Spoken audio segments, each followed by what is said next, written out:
You know, video game storylines these days, they can be pretty hit or miss. But just like books, just like movies, they all want to grab your attention right at the beginning. As someone with a fucking titanic backlog of books to read and even more games to play, techniques used by authors and storytellers to grab the audience right at the beginning can be the difference between a full price purchase or waiting until it goes on sale.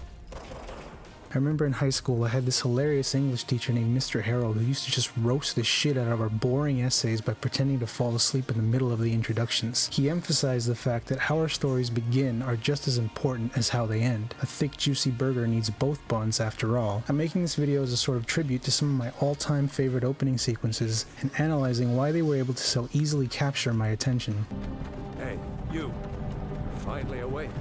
But how do you immerse the player and build the world while also teaching them the mechanics of the game? A perfect intro sequence is going to succeed if it manages to introduce you to the world while simultaneously acting as an invisible hand, guiding you through its mechanics without actually feeling like a tutorial. And nowhere is this better displayed than in two of the greatest to ever do it, BioShock and The Last of Us.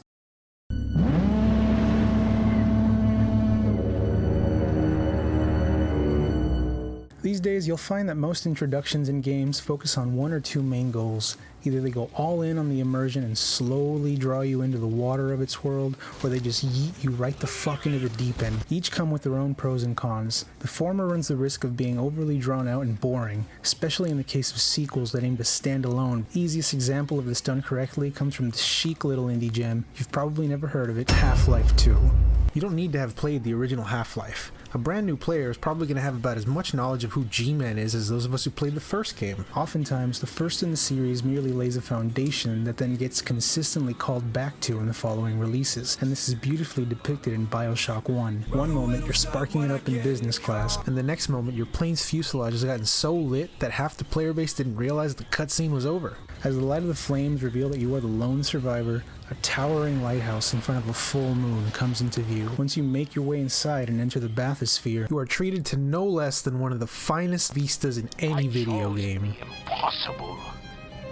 I chose rapture. But the world building doesn't end with Ryan's speech. Once you regain control and meet Atlas, you're greeted with a lobby full of abandoned suitcases, picket signs, there's tickets all over the floor, signs that say all travel is denied. Just a completely fucked up situation. After being forced to brutally murder someone in self-defense, you decide, yo, I am not high enough for this shit before falling over the fucking balcony.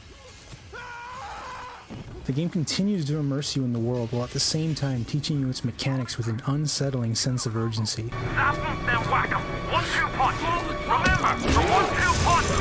This could have all been a cutscene, but the masterclass blending of world building via gameplay on display in the first hour of this game sets a commanding tone for what ends up being one of the greatest video games ever made. Every once in a while, you'll see a game come out where they don't really need to teach you any of the mechanics. The Last of Us 1 is a fantastic example. This is a zombie game. What more do you need to know? Zombies show up and you start blasting.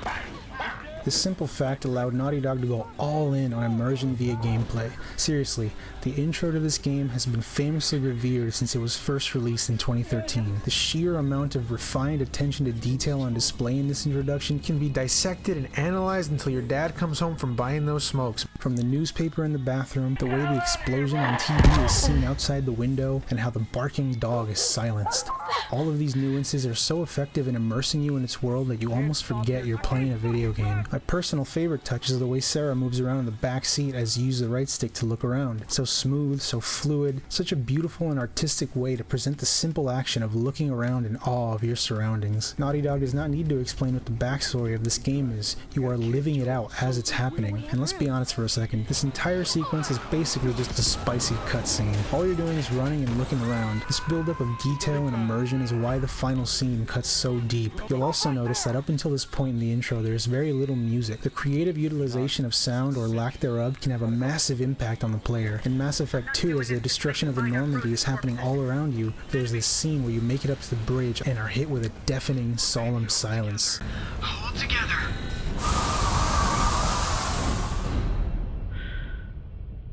This brief moment of calm during an otherwise shocking beginning allows the player to reflect on the events of Mass Effect 1 and really come to terms with what's currently unfolding before your eyes. Circling back to The Last of Us, when the soft violin begins playing after Tommy shoots the soldier, the audience immediately knows what is happening before Joel does. Oh no.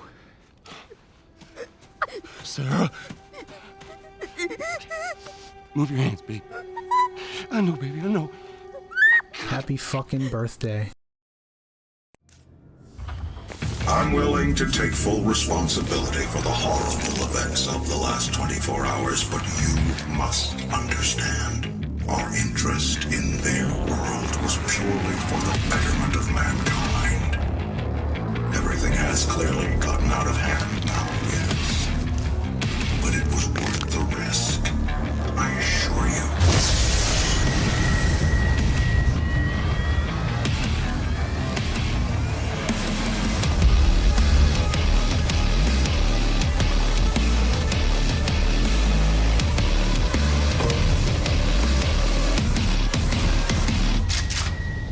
Oftentimes, a long drawn-out introduction to the world and the detail therein is unnecessary right at the beginning. In my view, introductions of this caliber that lean heavier on gameplay-based storytelling are much harder to pull off correctly, but when done, acts as a fucking treble hook of a start that'll grip you and won't let go.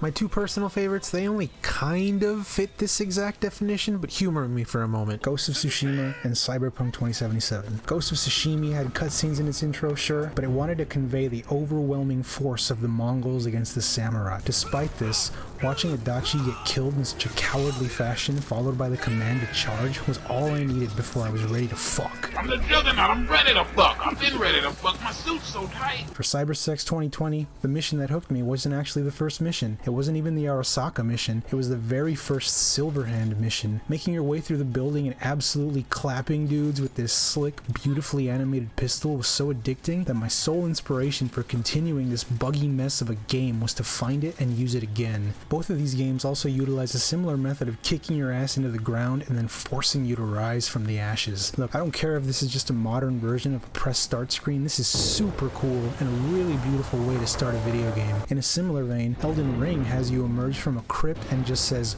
go, with a view that rivals that of Bioshock's. The cool thing about this topic is that it'll never stop being relevant. Movies, TV, music, hell, even YouTube videos, they all want to grab your attention within the first couple of seconds. There's probably a bunch of games that I didn't talk about that I probably should have. Like, I know I didn't talk about Final Fantasy VII, but honestly, I never really got into the Final Fantasy games as a whole. I missed out on playing a lot of what are now considered classics. I'm interested in hearing your input and some of your favorite intros, and if you've made it this far, thanks for watching.